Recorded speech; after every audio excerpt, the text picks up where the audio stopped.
Halo teman teknik, kembali lagi bersama kita di Merah Putih Engineer. Kali ini kita kedatangan tamu yang sangat spesial, yaitu alumni Prodi Arsitektur Fakultas Teknik Untak Surabaya. Yuk kita sambut Arsitek Erik Y. Ramadan STM Ars IAI. Selamat siang Selamat Mas siang, Mbak. Erik, gimana kabarnya? Alhamdulillah baik, Mbak. Kesibukannya sehari-hari apa? Biasa, Mbak, ngomong teman-teman karyawan.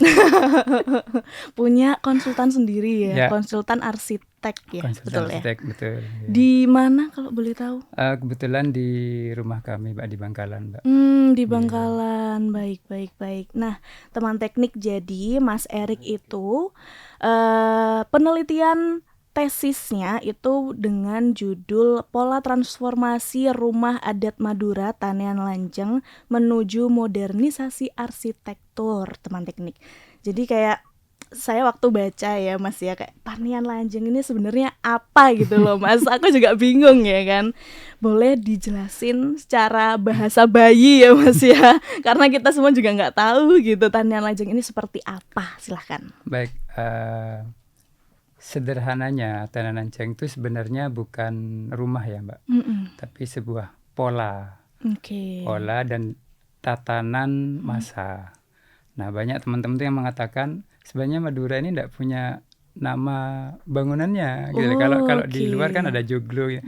Tapi kalau kita nih Tanian Lanceng ternyata bukan rumahnya, tapi adalah pola tatanannya yang memanjang dari timur ke barat gitu ya. Kemudian polanya itu justru kebalik, dari barat ke timur. Pembangunannya di rumah orang tua, rumah anak dan segala macamnya. Kemudian ada musolanya yang sebagai orientasi utamanya, sekaligus sebagai ruang tamu gitu. Kemudian di depannya ada dapur. Kemudian secara tidak langsung terbentuklah tanian lanceng. Tanian itu kalau bahasa ininya adalah halaman. Oke. Halaman yang memanjang kayak gitu. Jadi dengan adanya pola rumah yang kayak tadi, secara tidak langsung membentuk tanian yang memanjang. Itu simpelnya sih Simpelnya sebenarnya. seperti Iya. itu. Jadi untuk pembangunannya dimulai dari dalam ya, dari belakang ke Nggih. depan gitu ya. Dimulai dari rumah orang tua dulu yang namanya kalau istilah lokalnya itu tongku. Tunggu. Nggih. Oke. Nah, itu rumah orang tua pertama, kemudian gandeng dengan rumah anak perempuan yang pertama. Oke. Itu. Nah, setelah itu baru ke musola. Musola ini kalau orang dulu bilang sebagai ruang tamu sih sebenarnya, tapi sekaligus sebagai musola Musola juga. juga. Seperti itu. Baru yang lain-lainnya kayak dapur, tempat ternak, kayak gitu sih. Jadi dari apa ya? Kenapa kok Mas Erik bisa mengambil judul tanian lanjeng ini? Apakah tidak ada pola-pola lainnya di daerah lain mungkin yang menarik perhatian Mas Erik gitu? Kenapa kok harus rumah adat Madura ini gitu? Yang pertama karena saya orang Madura. Oke. Yang pertama itu. Kemudian yang kedua, perkembangan arsitektur atau tanian lanceng ini seakan-akan sudah mulai ini, Mbak. Sudah mulai terlupakan lah kasarnya seperti itu. Tapi terlepas dari itu, penelitian saya itu mencoba untuk membandingkan apa iya sih tidak ada kembarannya yang sejaman. Ternyata setelah diteliti, Bali itu mirip sekali dengan Bangkalan. Cuman arah orientasinya berbeda. Kalau Bali ini pojok mana ya, masuk selatan, mengarah ke gunung lah pokoknya, tempat ibadahnya. Sedangkan di Bangkalan atau di Madura itu di musolanya ini arahnya ke barat gitu loh. Nah, namun ini yang menjadi sangat saya sukai, tatanannya sama, Mbak. Cuman kalau di sana ada musola, adanya tuh ruang tamu. Kalau di Bangkalan atau di Madura itu mungkin dulu sebelum Islam masuk menjadi ruang tamu mungkin ya. Nah, setelah Islam masuk atau peradaban 1400 tercatat, itu terbacanya tuh kobong atau musola. Kayak gitu sih. Jadi cukup unik sih. Unik, kemudian bentuknya pun juga. Nah, ini nanti mungkin di pertanyaan berikutnya akan saya jelaskan karena saking uniknya gitu loh yang di Bangkalan ini. Oke. Gitu. Jadi mungkin karena saya juga baru baca gitu ya tentang Tanian Lanjeng. Apa sih Tanian Lanjeng ini? Waktu saya searching, oh ternyata adalah salah satu rumah adat Madura ya, begitu. Oke. Jadi apa sih menurut Mas Erik ya, yang dari generasi muda sekarang ini yang mungkin melihat kayaknya kurang menarik deh. Ini apa sih rumah adat apa sih gitu?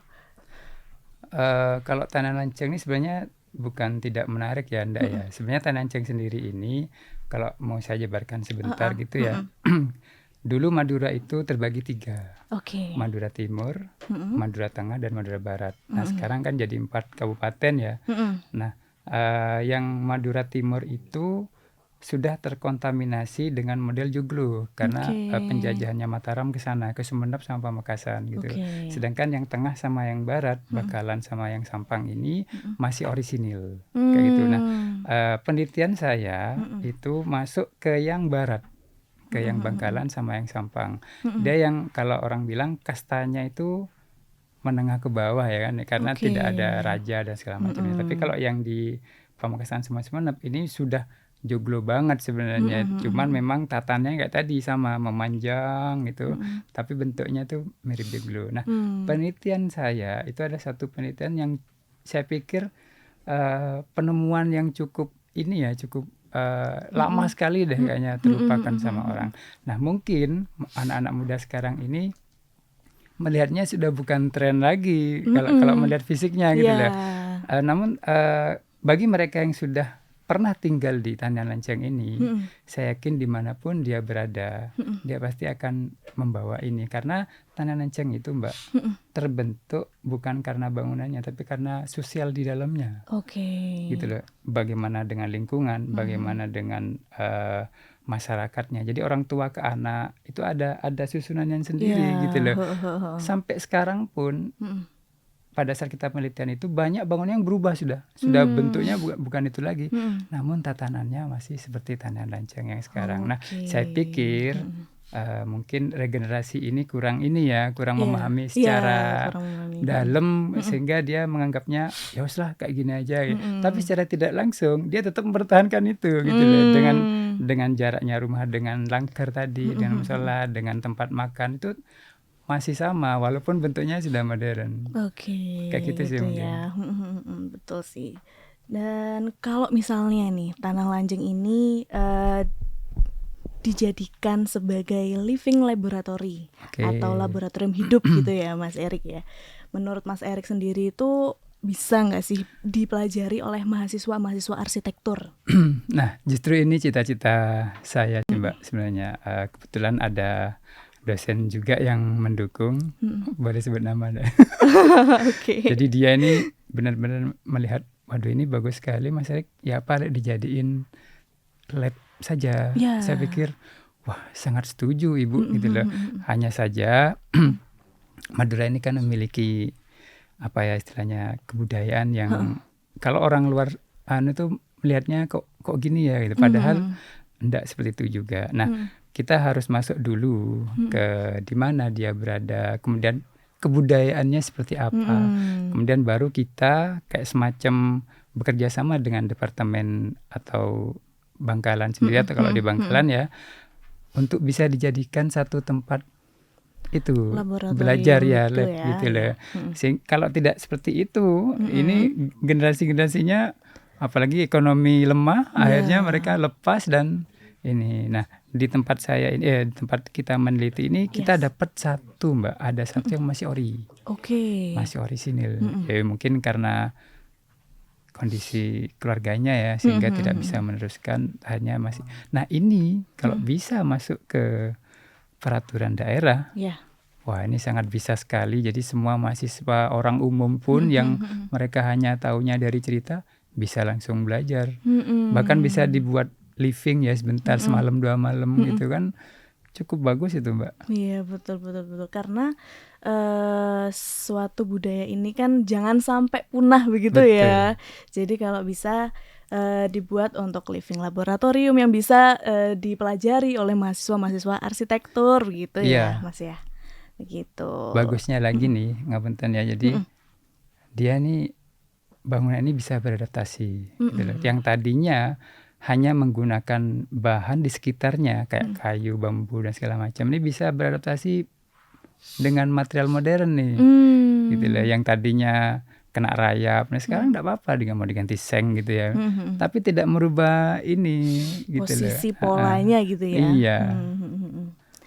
Next question Mas Erik. Jadi dari penelitian Mas Erik sendiri, hasil penelitiannya ya, elemen apa yang paling krusial untuk dipertahankan agar tanian lanjeng ini tuh tidak punah begitu Mas? Yang pasti kayu ya Mbak.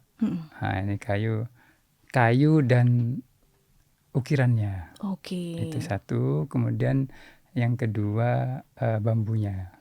Karena dua ornamen ini yang saya pikir benar-benar membuat rumah ini esentrik gitu loh, menarik gitu loh. Dari depan sudah kayu, walaupun ada beberapa yang berubah karena modernisasi, ada dinding setengah, tapi tidak secara keseluruhan dia menutupi bambu sama kayunya ini.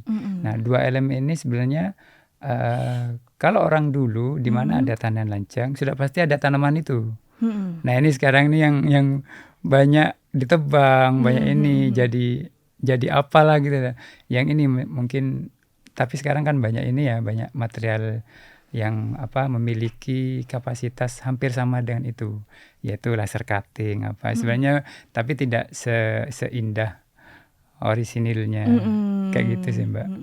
Kayak yang lainnya rata-rata aman sih, kayak bentuk keramiknya itu hampir bisa ditemui sekarang. Kayak gitu. Jadi kalau ukiran-ukirannya sendiri itu apakah ada makna di balik ukiran-ukiran itu? Betul ada. Jadi orang tua beda sendiri, anak perempuan yang belum menikah beda, yang sudah berkeluarga itu ukirannya mulai dari atas pintunya sendiri, tempat ranjangnya, tempat tidurnya itu juga, sampai ke lemarinya itu ada ukirannya itu, yang kalau orang jual, orang tahu ya dijual, ini punyanya bapak ini ya. Jadi sudah ada ciri khasnya. Seperti itu. Oke. Terus agak kepo nih, kenapa kok anak perempuan Mas? Kenapa kok nggak anak laki-laki gitu? Banyak yang sebenarnya seperti ini, lebih ke menjaga marwah perempuan. Sebenarnya seperti itu.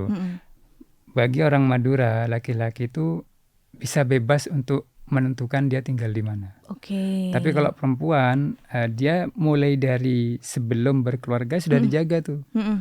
Jadi pada saat ada tamu mengucapkan salam di depan gerbang, tapi tidak ada orang, ini perempuan tidak boleh jawab Waalaikumsalam, itu tidak boleh kalau perempuan. Cukup dalam menjawabnya tidak kedengaran kayak gitu. Tapi kalau ada bapaknya itu nanti dikenalkan tuh boleh. Jadi sebenarnya lebih menjaga ke marwah perempuan kayak gitu. Nah, setelah mereka memiliki keluarga, monggo mau ikut suaminya boleh, mau tinggal di situ pun ya karena memang sudah boleh di situ. Kayak gitu. Jadi bukan kenapa kok karena lebih menjaga itu. Maknanya adalah menjaga marwah perempuan begitu ya. Balik lagi nih Mas.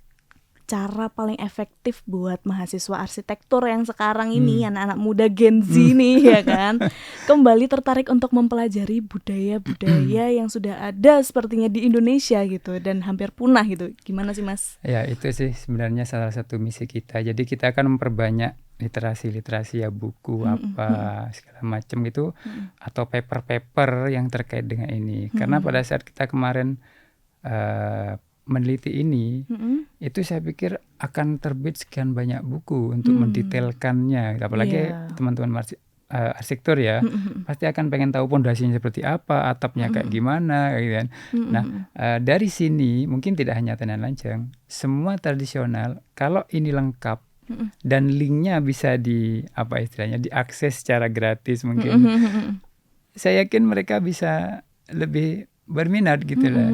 Dan yang paling penting transformasinya.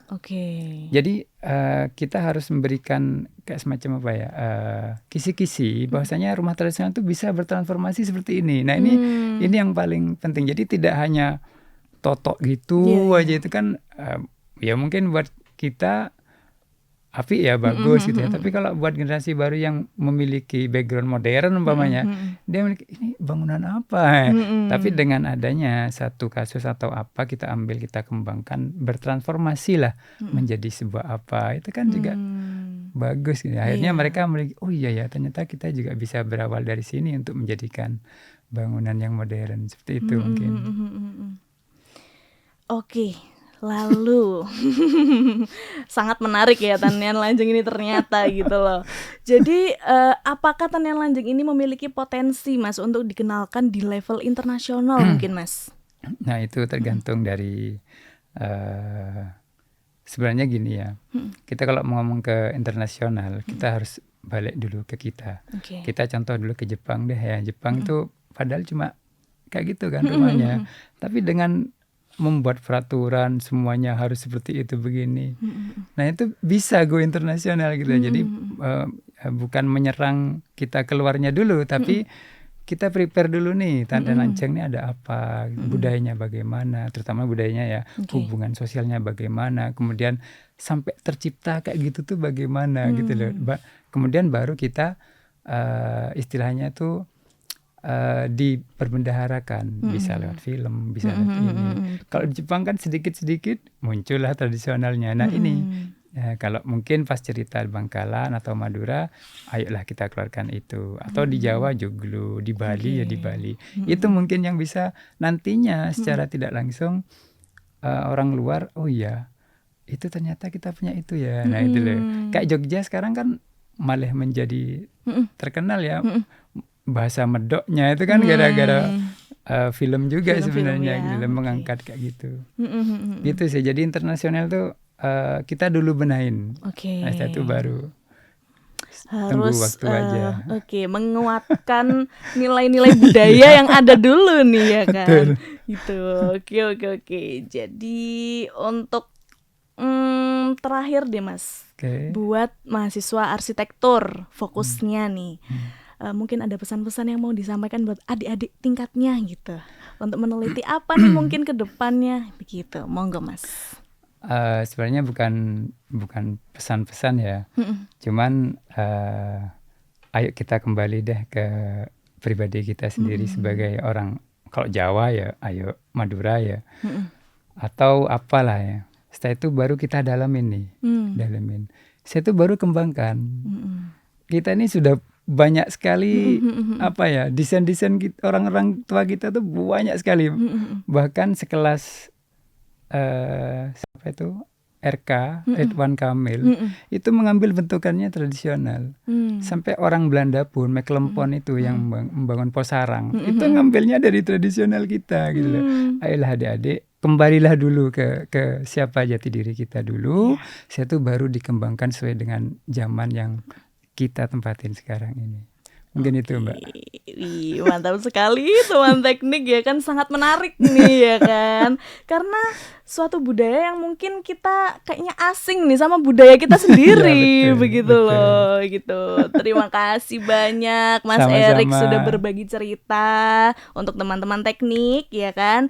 Juga teman-teman mahasiswa arsitektur, semangat gitu ya buat penelitiannya. Ayo kita menggali budaya-budaya Indonesia yang mungkin sedikit terlupakan gitu. Betul.